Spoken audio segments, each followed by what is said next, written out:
اگلا جو سوال ہے وہ یہ ہے کہ how would conflicts between nations be handled, یعنی کہ اس عالمی سلیبس اور اس سے پیدا کردہ جو عالمی ریاست ہوگی اس میں مختلف جو قومیں اور اس میں موجود جو مختلف آلریڈی جو ریاستیں ہیں جو کہ قوم کی بنیاد پر کوئی چارٹر بنا کر تحریک چلاتی ہیں اور جابر اور حاکم قوتوں کے خلاف جہاد کرتی ہیں، جنگ کرتی ہیں، لڑتی ہیں، پھر وہ اپنی قوم کو آزاد کراتی ہیں اور پھر فوج بناتی ہیں، تعلیمی ادارے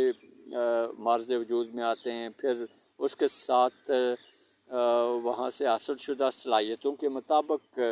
جو بہتری ہے سماجی سطح پر جو ریفارمز وغیرہ یا جو ٹرانسفارمیشن کا پروسیس شروع ہوتا ہے وہ تمام کا تمام جو ہے وہ کبھی بھی انسانی زندگی کو میچور سطح پر نہیں پہنچا پائے گا۔ تا قیامت جو ہے وہ اس طرح قومیں بنتی رہیں گی اور بگڑتی رہیں گی، لڑتی رہیں گی، جنگ جہاد سے کبھی بھی جو ہے وہ نکل نہیں سکیں گی۔ اس طریقے سے جو قومیں اور قوموں کے چارٹرز اور پھر ریاستیں بنانے کا جو عمل ہے،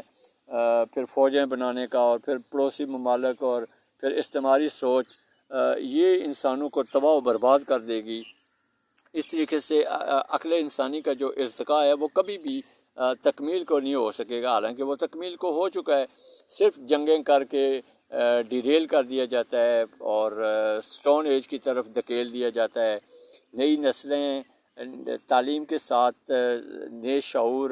اور نئی سوجھ بوجھ کے ساتھ جب وہ پاور میں آنے کے قابل ہوتی ہیں تو پرانی قوتیں اپنے آپ کو پاور میں رکھنے کے لیے جنگ مسلط کر دیتی ہیں اور زیادہ تر نئی نسل اور اس کا جو پوٹینشیل ہے یا جینیس ہے وہ بریک ہو جاتا ہے، کیونکہ ظاہر ہے نئی نسل نئی تقاضوں اور نئی تعلیم اور نئے رجحانات کو جنم دے کر دنیا کو تیزی سے بدلنے اور غلامی سے نکالنے کا باعث بننے والی ہوتی ہے کہ اس سے پہلے جنگ مسلط کر دی جاتی ہے، اور پرانی جو monarchy اور بین الاقوامی جو کھیل کے کھلاڑی ہیں، جو لبرلز آج کے پوائنٹ آف ویو سے جو لبرلز کہلاتے ہوئے حکمران ہیں، جو بین الاقوامی ریپرزنٹیشن کا باعث بنتے ہیں، وہ مقامی اور قومی اور جو مڈل لوئر کلاس کے لوگ جو بدل کر قومی مقامی سوچ سے نکل کر بین الاقوامی ہو رہے ہوتے ہیں، ان کو اس سطح پر نہیں پہنچنے دیا جا رہا ہوتا ہے۔ جو حکمران ہیں وہ صرف لبرل، سیکولر اور بین الاقوامی سطح پر رہتے ہیں۔ مڈل اور لوئر کلاس کو تعلیم اور معاشی آزادی دے دلوا کر ان کو لبرل اور سیکولر ہونے سے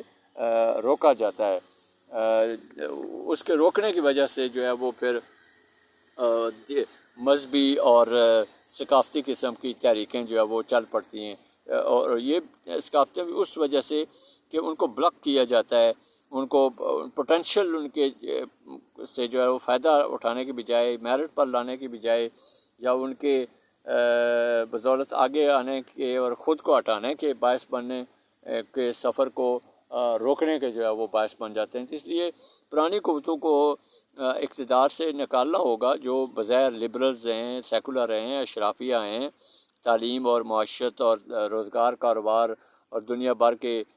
وسائل کا ٹھیکیدار بنے ہوتے ہیں، ان کو ہٹایا جانا بھی ضروری ہے تاکہ مڈل لوئر کلاس بھی ایوالو ہو کے جو انسانی عقلی، شعوری،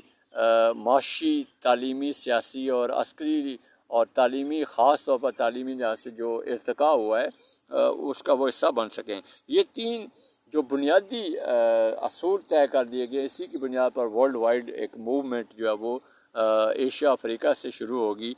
جس کی بنا پر جو بھی ماضی کے قصے کہانیاں اور اس کی بنیاد پر بنی ہوئی ریاستیں ہیں ان کو جو ہے ایوالو کرایا جائے گا، اور نیشنز ٹو نیشنز جو کنفلکٹ ہیں وہ آٹومیٹیکلی ہینڈل ہو جائیں گے، کیونکہ یہ اپ گریڈیشن ہے، یہ ٹرانسفارمیشن ہے اور یہ انٹیگریشن ہے جو انسانی سماج کے اندر، مختلف سماجوں کے اندر جو سلویسٹ لیول پر اور ڈارک لیول پر ہیں ان کو بہتر سطح پر پہنچانا ہے۔